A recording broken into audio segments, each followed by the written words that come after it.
Olá, irmãos e irmãs, a paz do bom Deus, sejam muito bem-vindos para mais um momento de meditação da palavra. Sábado 31 de janeiro, hoje de modo muito especial, nós estamos aqui reunidos para escutar tudo aquilo que o Senhor tem a nos dizer e também contemplar um pouco daquilo que viveu um dos santos que eu mais gosto, um dos santos que faz parte da minha caminhada também, São João Bosco. Então, desde já que nós possamos abrir nossos corações e deixar que o Senhor possa vir com o exemplo de seus santos, que o Senhor possa vir com a sua santa palavra e tomar conta dos nossos corações, abrindo-nos inteiramente para o que Ele tem a nos dizer. Estamos aqui reunidos em nome do Pai, do Filho, do Espírito Santo. Amém. Venha, Espírito Santo de Deus, e toque minha mente, concedendo-me o entendimento, a sabedoria, a inteligência, o conhecimento e o discernimento, e todos os dons mentais que me são necessários para compreender a tua santa palavra. Vem, Espírito Santo, toque meus ouvidos para que eu possa ouvir tua doce voz e escutar as palavras de vida eterna, aumentando em mim a fé e tudo o que provém dela. Vem, Espírito Santo, toque meus olhos para que me sejam abertos os olhos espirituais da alma, permitindo que eu veja os teus milagres, prodígios e sinais. Vem, Espírito Santo, toque meu nariz, soprando em mim a vida, para que eu possa sentir os perfumes do Santo Evangelho e os perfumes do Jardim de Deus. Vem, Espírito Santo, toque meus lábios para que me seja dada a dignidade de falar da tua santa palavra, a fim de que eu pregue o Evangelho aos meus irmãos e irmãs por todo o mundo. Vem, Espírito Santo, toque minhas mãos para que eu possa seguir firme, operando boas obras neste mundo, batizando as almas no fogo do teu amor para a construção do teu reino. Vem, Espírito Santo, toque meus pés, revestindo-os com as sandálias que vão nos conduzir pelo caminho, com inesgotável retidão na jornada rumo à salvação no céu. Vem, Espírito Santo, e toque meu coração, inflamando-me com teu fogo abrasador e ardendo aqui dentro, fazendo morada dentro de mim, para que eu seja tua casa, inteiramente teu, guiado e movido tão somente por ti.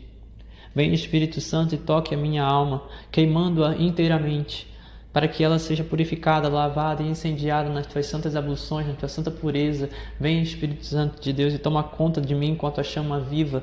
Vem fazer morada dentro do meu coração com o teu amor misericordioso, que tudo abrasa, que tudo acolhe, que tudo inflama e que gera dentro de nós um mover poderoso da tua santa unção. Tudo isso nós clamamos a ti por Cristo Senhor nosso. Amém. Amém, meus irmãos e irmãs. Hoje continuamos com a leitura do segundo livro de Samuel. Continuamos com a meditação da palavra para que permaneçamos conhecendo um pouco mais sobre a vida de Davi e como Davi foi diretamente responsável por fazer com que a palavra de Deus alcançasse o mundo, né? Porque é da casa de Davi que provém o Messias, que provém o Senhor. Então, nós possamos meditar no segundo livro de Samuel, no capítulo 12, a partir do versículo 1, que vai nos dizer o seguinte: naqueles dias, o Senhor mandou o profeta Natã até Davi. Ele foi ter com o rei e lhe disse: numa cidade havia 2 homens, um rico e outro pobre. O rico possuía ovelhas e bois em grande número. O pobre só possuía uma ovelha pequenina, que tinha comprado e criado. Ela cresceu em sua casa junto com seus filhos, comendo do seu pão, bebendo do mesmo copo, dormindo no seu regaço. Era para ele como uma filha. Veio um hóspede até a casa do homem rico, e este não quis tomar uma das suas ovelhas ou um dos seus bois para preparar um banquete e dar de comer ao hóspede que chegou. Mas foi, apoderou-se da ovelhinha do pobre e preparou-a para o visitante. Davi ficou indignado contra esse homem e disse para Natã: pela vida do Senhor, o homem que fez isso merece a morte e pagará 4 vezes o valor da ovelha, por ter feito o que fez e não ter tido compaixão. Então Natã disse a Davi: esse homem és tu. Assim diz o Senhor, o Deus de Israel: por isso, a espada jamais se afastará de tua casa, porque me desprezaste e tomaste a mulher do hitita Urias para fazer dela a tua esposa. E assim diz o Senhor: da tua própria casa farei surgir o mal contra ti e tomarei as tuas mulheres sob os teus olhos e as darei a um outro, e ele se aproximará das tuas mulheres à luz deste sol. Tu fizeste tudo às escondidas, eu, porém, farei o que digo diante de todo Israel e à luz do sol. Então Davi disse a Natã: pequei contra o Senhor. E Natã lhe respondeu: de sua parte, o Senhor perdoou o teu pecado, de modo que não morrerás. Entretanto, por teres ultrajado o Senhor com teu procedimento, o filho que te nasceu morrerá. E Natã voltou para sua casa. O Senhor feriu o filho que a mulher de Urias tinha dado a Davi, e ele adoeceu gravemente. Davi implorou a Deus pelo menino e fez um grande jejum. E, voltando para casa, passou a noite deitado no chão. Os anciãos do palácio insistiam com ele para que se levantasse do chão, mas ele não quis fazer nem tomar com eles alimento algum. Palavra do Senhor. Graças a Deus. Salmo responsorial: criai em mim um coração que seja puro. Criai em mim um coração que seja puro, dai-me de novo um espírito decidido. Ó Senhor, não me afasteis vossa face, nem retireis de mim o vosso Santo Espírito. Dai-me de novo a alegria de ser salvo, e confirmai-me com o Espírito generoso. Ensinarei vosso caminho aos pecadores, e para vós se voltarão os transviados. Da morte como pena libertai-me, e minha língua exaltará a vossa justiça. Abre meus lábios, ó Senhor, para cantar, e minha boca anunciará vosso louvor.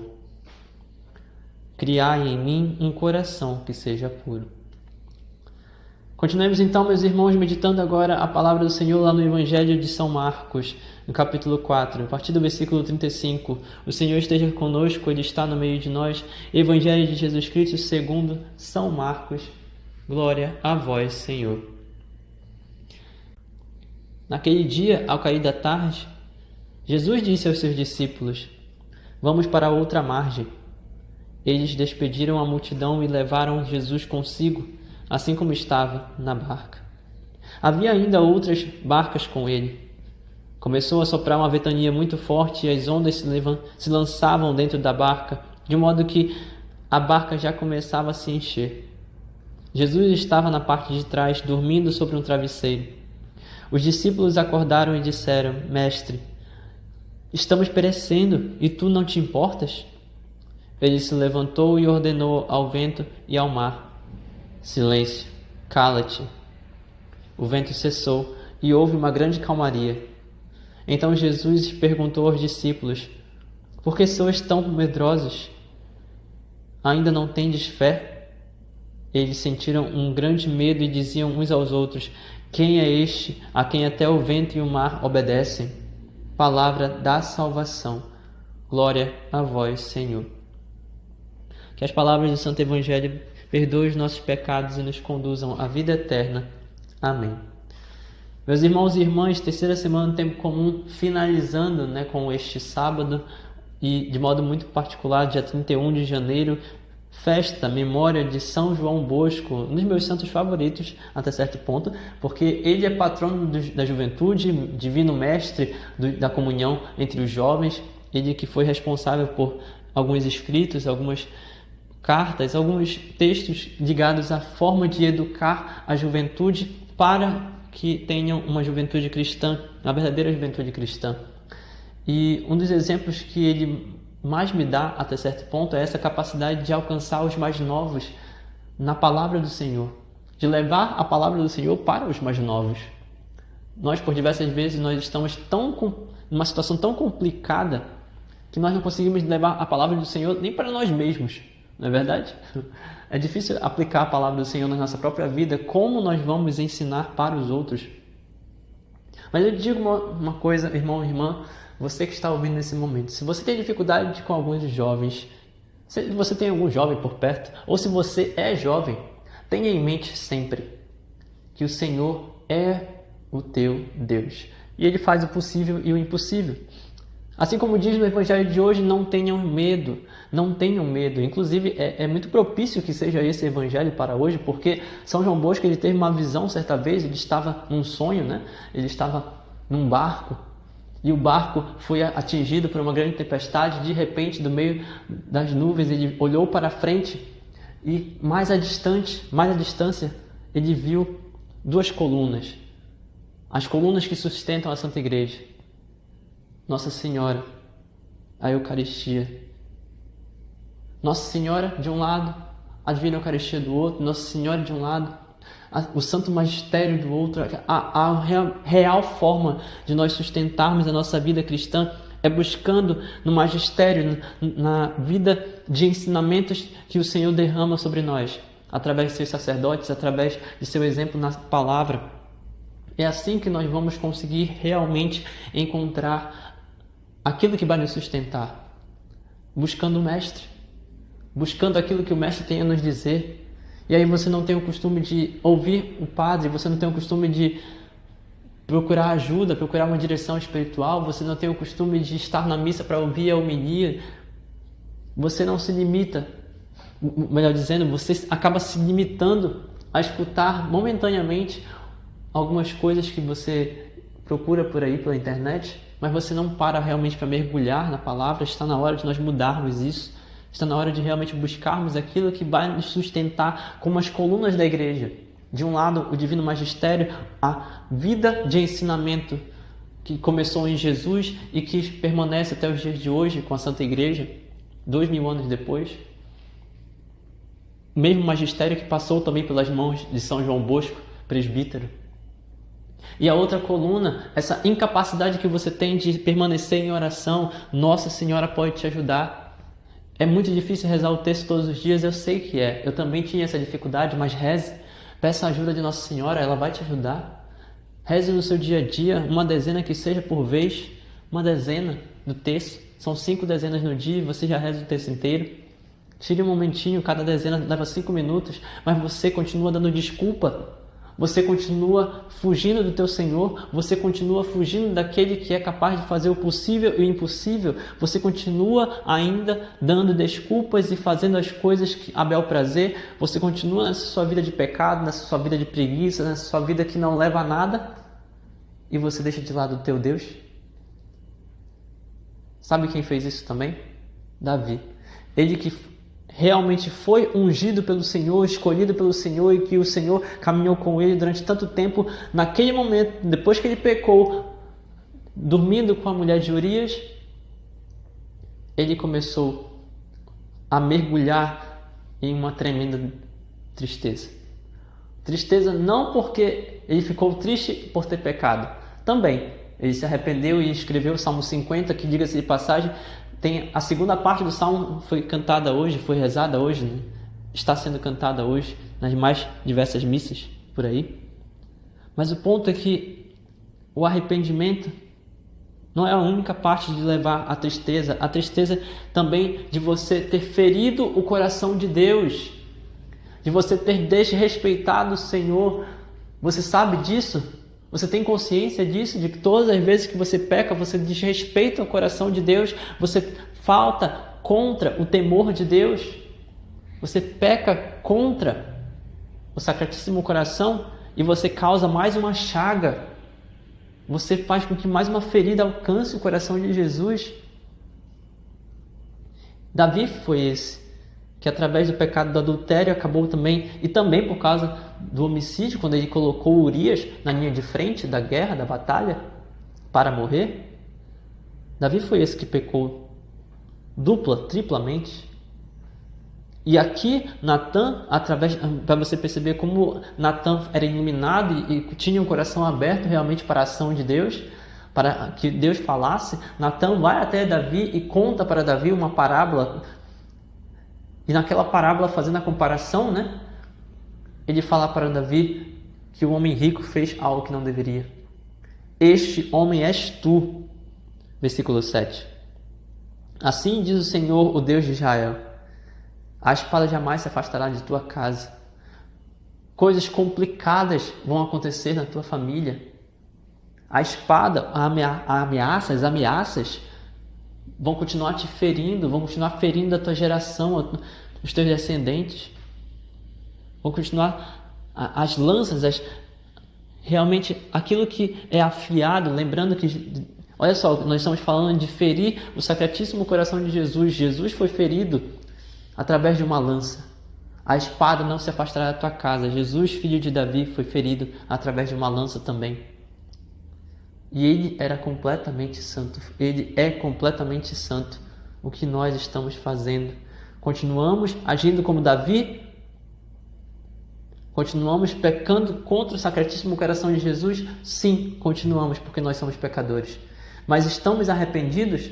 Porque, na maioria das vezes, diferente de nós, Davi se arrependeu. Você está arrependido? Nós falamos disso aqui ontem. Você está ouvindo o que o Senhor está dizendo, assim como Davi ouviu o que Natã disse? Você está se arrependendo de seus pecados, assim como Davi se arrependeu? Ou você continua com medo e sem conseguir entender o poder misericordioso do teu Senhor?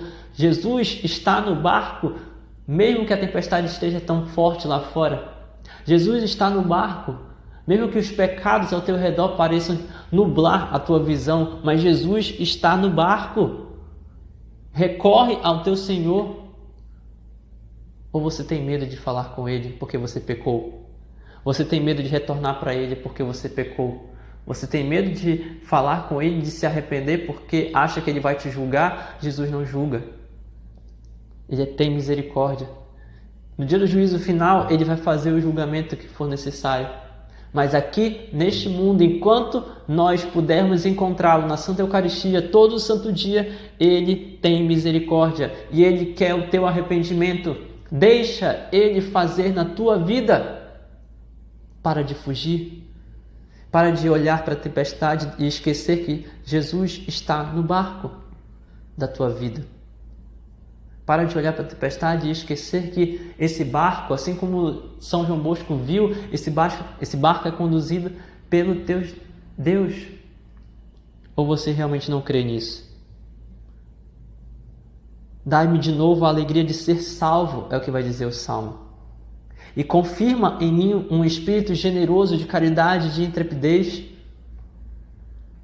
porque assim eu vou poder ensinar o caminho aos transviados. Eu amo esse salmo. Foi o primeiro salmo que eu cantei na missa, inclusive. Eu amo esse salmo, porque ele conta sobre a minha vida. Eu também era esse que, até certo ponto, demorei para me acostumar com a confissão. Eu tinha o hábito de me confessar uma vez no ano, por obrigação, antes da Páscoa, para poder comungar. E achava que já era o suficiente, nem falava direito com os sacerdotes. Não pedia a bênção dos sacerdotes. Eu era esse. Eu era assim. Não ligava muito. Eu não buscava a santidade, só queria continuar vivendo e gostava do meu jeito de servir, mas era um pé na igreja e outro no mundo, não tinha decisão. Até o dia em que o Senhor me tirou definitivamente dessa vida. O que você está fazendo e por que continua dando desculpa? Viver com Ele é muito melhor. Para de escolher essa vida de pecado. Viver com Ele é muito melhor. Mas nós continuamos com medo de nos arrepender, continuamos com medo de qualquer tipo de julgamento, continuamos com medo. E aí, com esse salmo, toda vez que eu me sinto em uma situação de pecado completamente profundo, uma situação onde eu pequei profundamente, eu me lanço aos pés do Senhor e eu rezo com esse salmo. Senhor, me dá mais uma vez a oportunidade de ter um coração puro. Me dá mais uma vez um espírito decidido. Me concede a graça, Senhor, de estar na tua santa presença. Me concede a graça de mais uma vez ser digno de estar contigo e de te receber dentro do meu coração. Por favor, Senhor. É isso que nós precisamos dizer para Ele.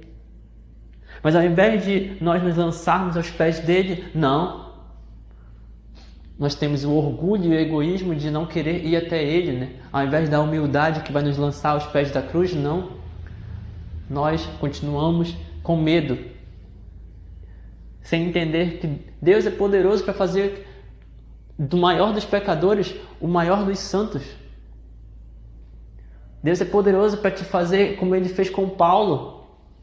Deus é poderoso para te fazer da mesma forma como Ele fez com qualquer um dos apóstolos. Então para de fugir. Para de fugir. Eu quero terminar essa meditação usando o início dessa passagem dos Evangelhos, onde no versículo 35 o Senhor vai nos dizer: ao cair da tarde, já de tardezinha, Jesus disse aos seus discípulos: vamos para outra margem. Vamos para outra margem. Eu quero te dizer, meu irmão, minha irmã, todas as vezes que eu leio essa passagem, uma das coisas que mais me toca é esse versículo. Versículo 35. Eles despediram a multidão e levaram Jesus consigo, assim como estava a barca. E havia outras barcas com ele. Versículo 36. 35 e 36. Mas de modo muito particular o 35. Vamos para outra margem. Jesus, ele está convidando cada um de nós a subir no nosso barco, subir na nossa barca particular, entrar nessa caminhada em definitivo e sair dessa margem de pecado, sair dessa margem de erro, sair dessa margem de vida suja, sair dessa margem de vida mundana e ir para outra margem, a margem que vai realmente nos levar para perto do Senhor, a margem que vai realmente nos levar para o céu. Daniel, mas no meio do caminho, no meio da travessia teve a tempestade? Sim, porque a vida com Cristo é isso, é cruz. Mas o importante, meu irmão, minha irmã, é que Jesus vai estar no barco durante a travessia, até chegar no céu. Ele vai caminhar contigo dia após dia. Creia, deixe, permita que Ele esteja no barco junto contigo. Deixe que Ele acalme a tempestade da tua vida, confie. Mas para isso você precisa subir no barco e deixar a margem do pecado. E realmente querer buscar a santidade. Realmente querer mudar de vida. Do contrário, você vai permanecer no mesmo lugar. Nada vai mudar. E você pode ganhar o mundo, meu irmão, minha irmã. Mas nada vai adiantar se você não ganhar o céu. Que essa meditação possa alcançar os nossos corações e verdadeiramente penetrar nas nossas almas, atingindo-nos completamente, transformando-nos completamente, que assim possamos nos converter, segundo a vontade do bom Deus. Que o Espírito Santo possa nos alcançar e que através dele nós possamos ser realmente santificados dia após dia, deixando a margem do pecado e buscando a margem celestial. Nós nos colocamos aos teus pés, Senhor Jesus, aos pés da tua Santa Cruz, desejando um coração novo, um coração puro, um coração que realmente está com o Espírito decidido pelo céu. Louvado seja nosso Senhor Jesus Cristo, para sempre seja louvado. Que as bênçãos do Deus misericordioso sejam derramadas sobre cada um de nós, que Ele nos abençoe, nos guarde e nos faça verdadeiramente santos. Em nome do Pai, do Filho e do Espírito Santo. Amém. Que a paz do Senhor permaneça em vossos corações até o próximo momento de meditação. Não esqueça de compartilhar tudo isso com outros corações que precisam se converter, que precisam sair dessa margem do pecado, que precisam sair dessa margem estagnada, para que o Espírito Santo alcance os corações deles e eles possam buscar a margem celestial, possam buscar a santidade. Fiquem em paz.